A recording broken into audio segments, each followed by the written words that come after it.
नमस्कार, मैं हूं आपके साथ गौरव राजेंद्र। बुलेटिन की शुरुआत करते हैं। हरियाणा के मुख्यमंत्री नायब सिंह सैनी ने फरीदाबाद में एफएमडीए की बैठक की अध्यक्षता की और इस मौके पर बैठक में फरीदाबाद जिले के सभी अधिकारी मौजूद रहे और इस मौके पर बैठक में तमाम विषयों को लेकर मुख्यमंत्री नायब सैनी के समक्ष चर्चा की गई।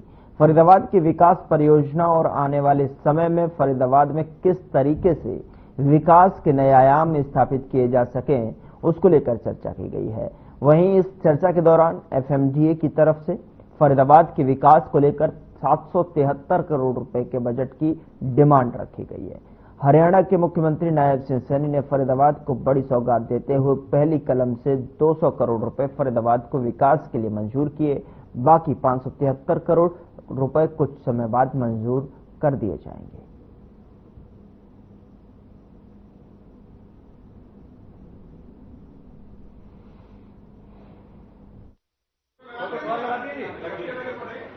देखिए, आज एजेंडे में कई आइटम थी, उन सब के ऊपर गंभीरता से चर्चा की है।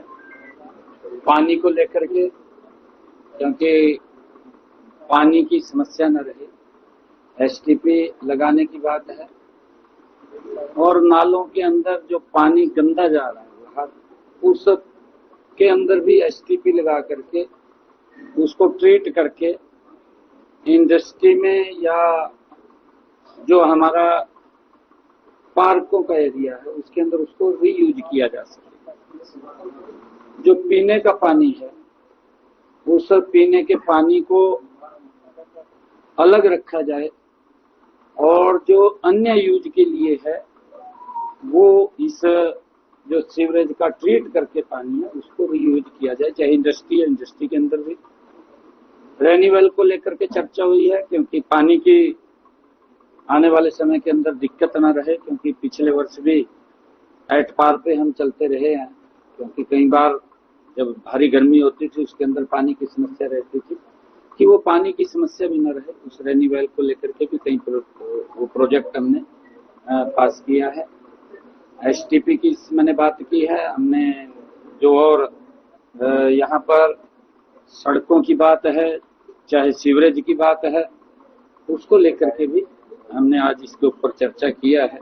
और गति से काम हो उसको सुनिश्चित किया है, उसकी क्वालिटी हो वो भी हमने सुनिश्चित की है। आज कई एजेंडे के ऊपर चर्चा, आज बजट भी पास हुआ है।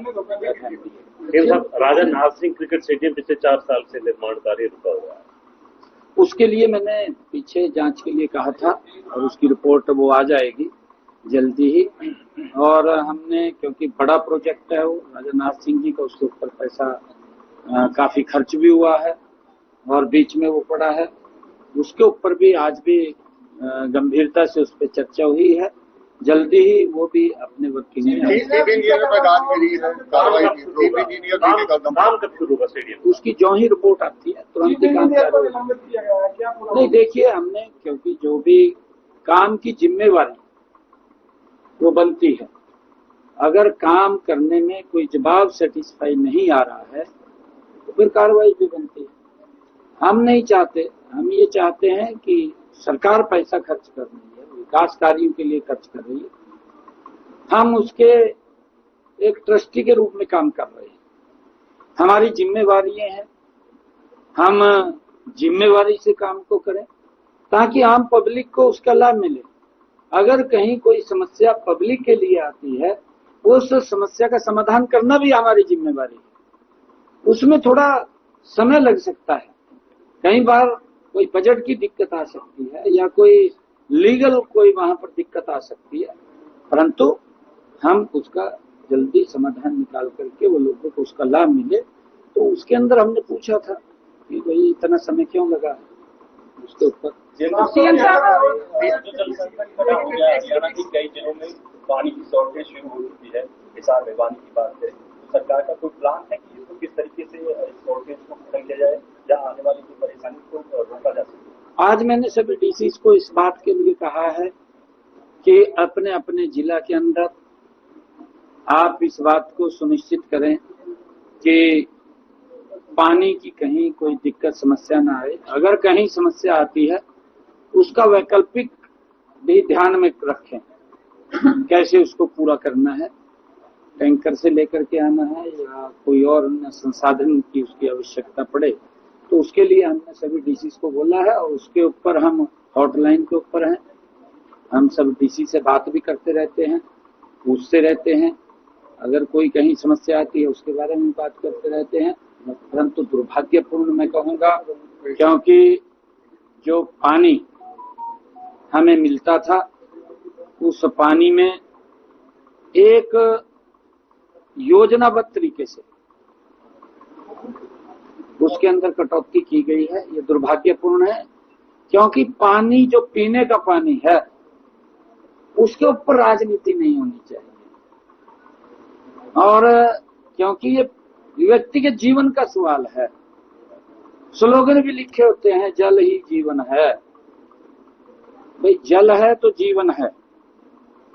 अगर पीने का पानी नहीं हमारे पास है तो ये पानी, ये नदियां और ये अगर देश, ये विकास की जो बात हम करते हैं जीवन के साथ ही तो है। तो मेरा आग्रह भी है, हमने ये पीछे भी आग्रह किया था, हठ धर्मिता से आप हटिए। पीने के पानी के ऊपर हठ धर्मिता नहीं होनी चाहिए। ये किसी ने कहा, आज तक नहीं किया। हमारे गुरुओं की भी परंपरा रही है। गुरु नानक देव जी ने भी कहा है, कीर्त कर और वंड के छक। ये हमारी परंपराएं हैं, गुरुओं ने रास्ता दिखाया है। आप इस प्रकार का पानी रोक करके ये ऐसा ना करें। पानी हरियाणा को जरूर। हरियाणा सरकार ने भविष्य की चिंता की है, फ्यूचर डिपार्टमेंट का गठन किया है। हरियाणा का भविष्य कैसे सक्षम बनाएंगे इससे?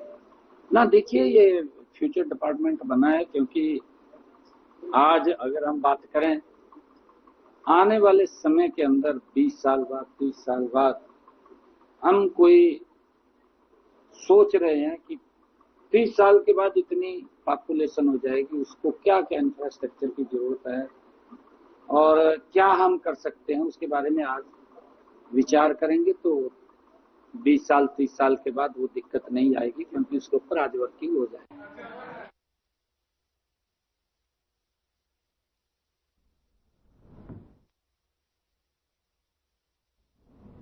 हरियाणा गुरुद्वारा प्रबंधक कमेटी के सदस्यों, हरियाणा के मुख्यमंत्री नायब सिंह सैनी और केंद्रीय मंत्री मनोहर लाल के साथ में मुलाकात हुई और इस दौरान उन्होंने कहा कि हरियाणा में एसजीपीसी चुनाव हुए एक समय हो चुका है और ऐसे को लेकर अध्यक्ष पद की चुनाव नहीं हुआ है, क्योंकि 40 सदस्य कमेटी के निर्वाचित होकर पहुंचे हैं, लेकिन उसमें 9 सदस्य जो है नॉमिनेट किए जाने हैं, जिसके बाद अध्यक्ष पद का चुनाव हो सकता है।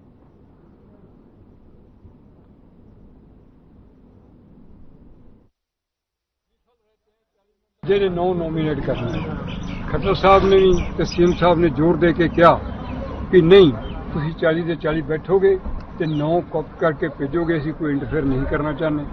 ਅਸੀਂ ਹਰਿਆਣਾ ਸਰਕਾਰ ਦਾ ਵੀ ਇਸ ਦਾ ਖੱਟਰ ਸਾਹਿਬ ਦਾ ਵੀ ਧੰਨਵਾਦ ਕਰਦੇ ਹਾਂ। ਹੁਣ ਸਾਡੀ ਇੱਕ ਮੀਟਿੰਗ ਹੁਣ ਇੱਥੇ ਤੈਅ ਹੋਈ ਹੈ ਹਰਿਆਣਾ ਨਿਵਾਸ ਵਿੱਚ। ਉੱਥੇ ਜੇ ਅੱਜ ਫਾਈਨਲ ਹੋ ਜਾਂਦਾ 9 ਮੈਂਬਰ ਆਪਣੇ ਅਸੀਂ ਗਰੁੱਪ ਵਾਈਜ਼ ਬਣ ਕੇ 9 ਮੈਂਬਰ ਕਰਦੇ ਨੇ ਤੇ ਲਿਸਟ ਅਸੀਂ सरकार को भेज देंगे कि आ साढ़े नॉमिनेशन मैंबर हाँ चुन लेने तो इन्होंने फाइनल किया जाए।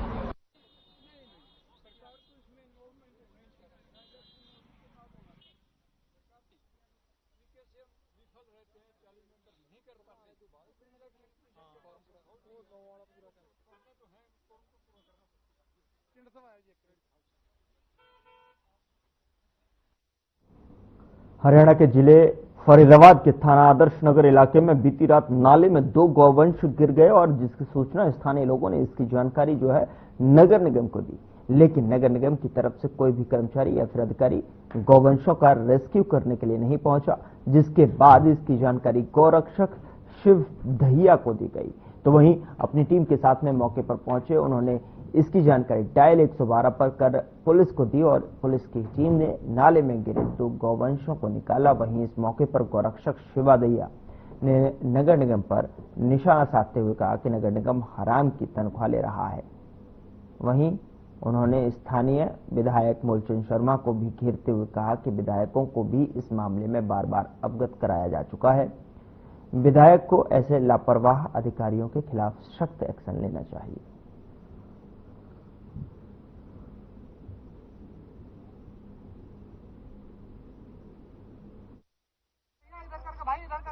हादसा ये हुआ था, अभी हमें सूचना मिली थी, स्थानीय निवासी जो यहाँ के हैं, यहाँ से हमें सूचना मिली कि 2 गौवंश नाले में गिर गए हैं। ये अपना आदर्श नगर थाने के बिल्कुल पीछे की बात है। तो हमने आकर सूचना मिलती हमने मौके पर पहुंचकर देखा कि 2 गौवंश, भारी भारी जो 2 गौवंश है वो नाले में गिरे हुए थे। और कारण ये था गिरने का क्योंकि नगर निगम की बहुत बड़ी लापरवाही इस नाले में गौवंशों का गिरना, क्योंकि ये नाला ढका जाना चाहिए और ये शायद पास भी हो चुका है, लेकिन नगर निगम के कान पर कोई जू नहीं रही थी। आज रोड पर देख लो कितने सारे गौवंश रोड पर घूम रहे हैं, एक लावारिस बनकर, जिनको नगर निगम कहता है कि आवारा पशु आज रोड पर घूम रहा है और मर रहा है। इसी कारण, एक्सीडेंट के कारण मर रहा है।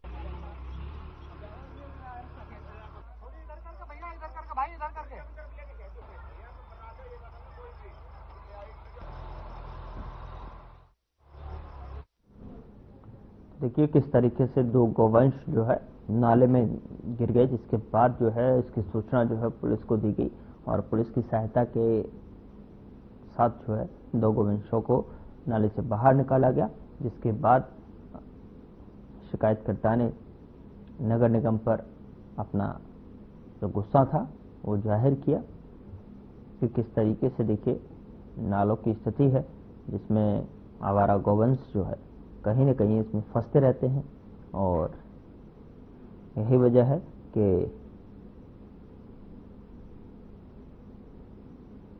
नगर निगम पर पूरी तरीके से उन्होंने निशाना साधते हुए इसको जिम्मेदार ठहराया।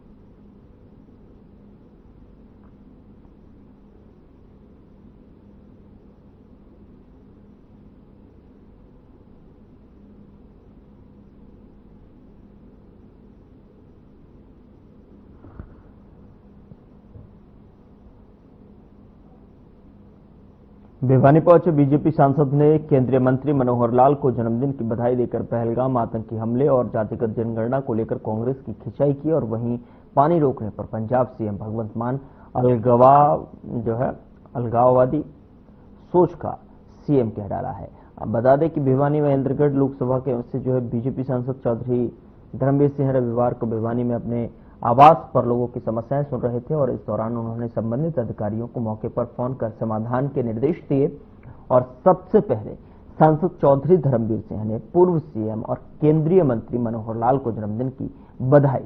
उन्होंने कहा कि मनोहर लाल ने अपने कार्यकाल में जो बिना पर्ची और खर्ची की नौकरी दी, इसके बाद इन्होंने पहलगाम में आतंकी हमले पर भी कहा कि इस पर जो है सही समय आने पर सभी को सहमति से सही फैसला लिया जाएगा।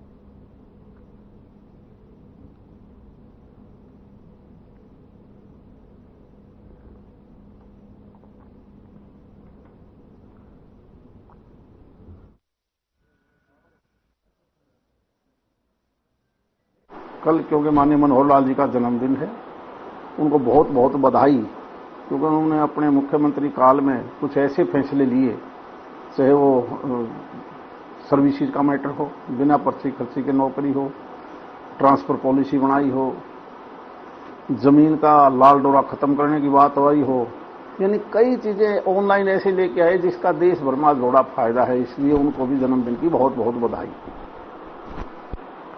कभी भी इतना बड़ा राष्ट्र है, दुनिया में हाहाकार मचा हुआ है, बड़ा सोच समझ करके सही समय पर सही फैसला लेना चाहिए।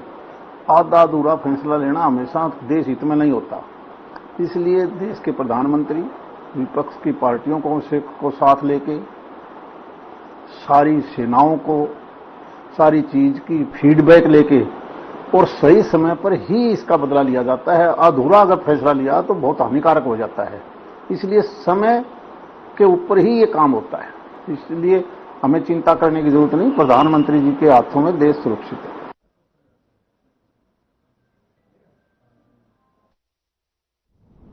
पंजाब हरियाणा के बीच में चल रहे पानी का विवाद सुलझाने का जो है और सुलझने का नाम नहीं ले रहा है। जहां पर हरियाणा कांग्रेस ने इस मुद्दे को लेकर सैनी सरकार पर समर्थन किया, तो वहीं दूसरी ओर कांग्रेस के सांसद रणदीप सुरजेवाला ने पीसी करते हुए हरियाणा सरकार पर जमकर हमला बोला।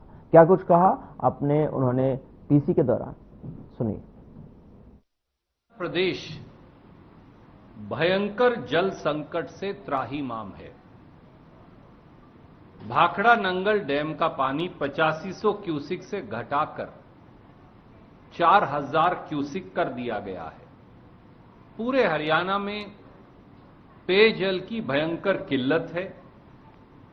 215 से अधिक जलघर पूरी तरह से सूख चुके हैं और 10 जिलों में कैथल, कुरुक्षेत्र, जींद, हिसार, सरसा, फतेहाबाद, भिवानी, रेवाड़ी, महेंद्रगढ़, इनमें तो स्थिति बहुत भयंकर बनी हुई है। भीषण गर्मी में गांव के तालाब भी लगभग सूख चुके हैं और मवेशी मरने की कगार पर खड़े हैं। पूरे प्रदेश में टैंकर माफिया हावी है और 1-1 हजार, 1,500 हजार रुपया में लोग टैंकर का पानी खरीदने को मजबूर हैं।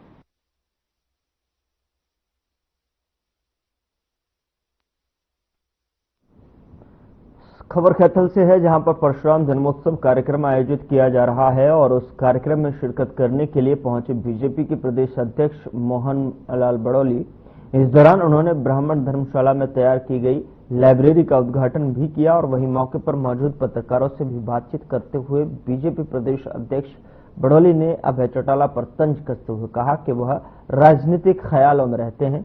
ट्रिपल इंजन की सरकार बहुत बढ़िया काम कर रही है, जिसे पूरा प्रदेश समाज देख रहा है।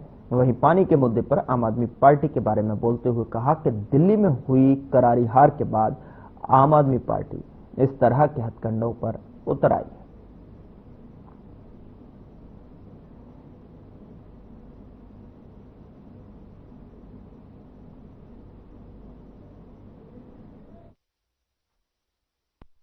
पानी रोकने वाला, पानी कोई पंजाब से रुकेगा नहीं, ना रुका है। पानी पर सबका अधिकार है। ये एक पूरे सृष्टि की जिस प्रकार से रचना हुई है, सब जगह अलग अलग जिस प्रकार की भूमि है उस प्रकार से पानी उनको मिलता है। ये जल स्रोत है, ये प्राकृतिक जल स्रोत है, ये किसी पंजाब के नहीं है, ये पूरे देश के है। और आजादी के बाद जब जिस प्रकार से जल समझौता हुआ, ये जल समझौता भी बहुत पहले का समझौता है, कोई ये नया नहीं है, ये आज का नहीं है। जब पंजाब, हरियाणा, हिमाचल पूरा क्षेत्र एक होता था, ये उससे पहले का है। और ये उस भूभाग को पानी मिलता है, वहां से पानी पंजाब को भी मिलता है, वहां का पानी राजस्थान को भी मिलता है।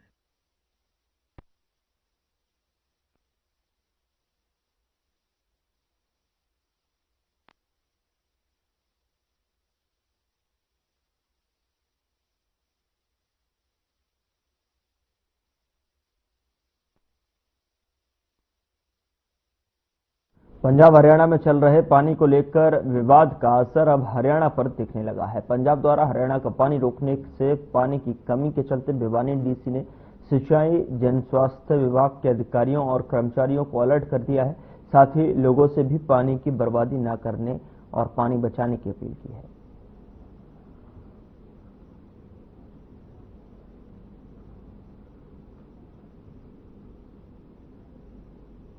आज गांव धनाना में ये फ्री आई चेकअप और फ्री हेल्थ चेकअप जो कैंप लगाया गया है, ये इसमें लोगों का बहुत अच्छा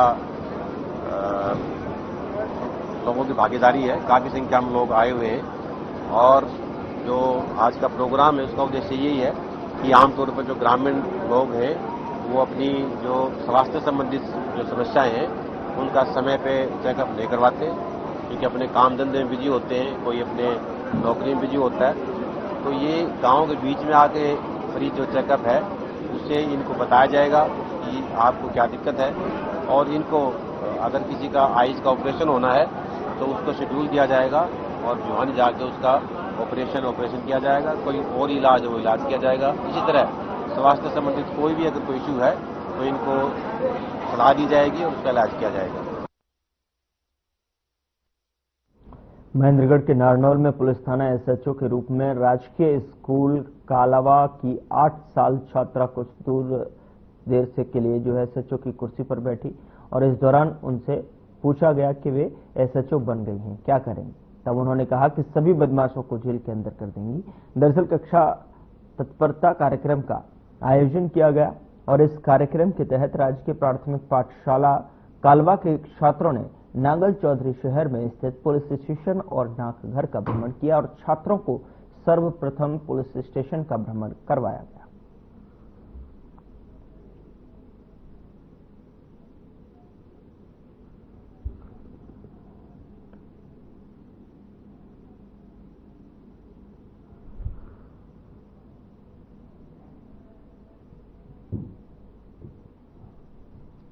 प्रदेश भर के मौसम में मई माह के आरंभ से ही बदलाव देखने को मिल रहा है। दरअसल आपको बता दें कि अधिकांश क्षेत्रों में रुक रुक कर बारिश हो रही है, वह तेज हवाएं चल रही हैं। चौधरी चरण सिंह हरियाणा कृषि विश्वविद्यालय के मौसम वैज्ञानिक डॉक्टर मदनलाल खिचड़ ने बताया कि 3 दिनों से मौसम में बदलाव आया हुआ है। 1 मई देर रात्रि से पश्चिमी विक्षोभ के प्रभाव के कारण हरियाणा में ज्यादातर क्षेत्रों में बूंदाबांदी, हल्की बारिश और कहीं तेज बारिश देखने को मिली है। लगातार 3 पश्चिम विक्षोभ आने की संभावना जताई गई है। उन्होंने बताया कि पश्चिम विक्षोभ के प्रभाव के कारण सुबह से मौसम में बदलाव दिखाई दे रहा है। मदनलाल खिचड़ ने कहा कि 6 मई को भी एक नया पश्चिमी विक्षोभ आने की संभावना बन रही है। 7 मई के दोपहर बाद मौसम साफ हो जाएगा।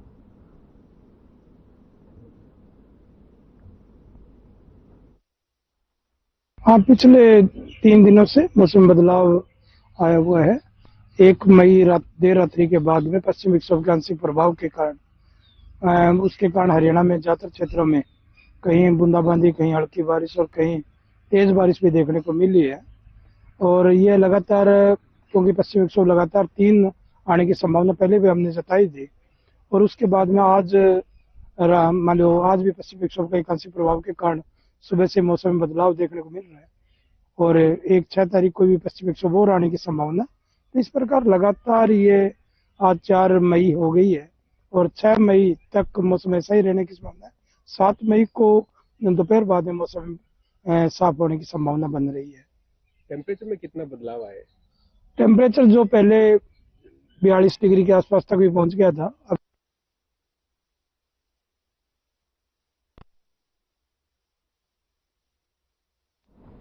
पिछले कुछ दिनों से मौसम में लगातार उतार चढ़ाव बना हुआ है। वहीं अब मौसम विभाग ने मौसम को देखते हुए येलो अलर्ट जारी कर दिया है। बता दें कि हिसार विश्वविद्यालय के वरिष्ठ वैज्ञानिक डॉक्टर करमल मलिक ने मौसम को देखते हुए 2 से 3 दिन बारिश की आशंका जताई है। उन्होंने किसानों को बिजाई 7 मई तक टालने की सलाह दी।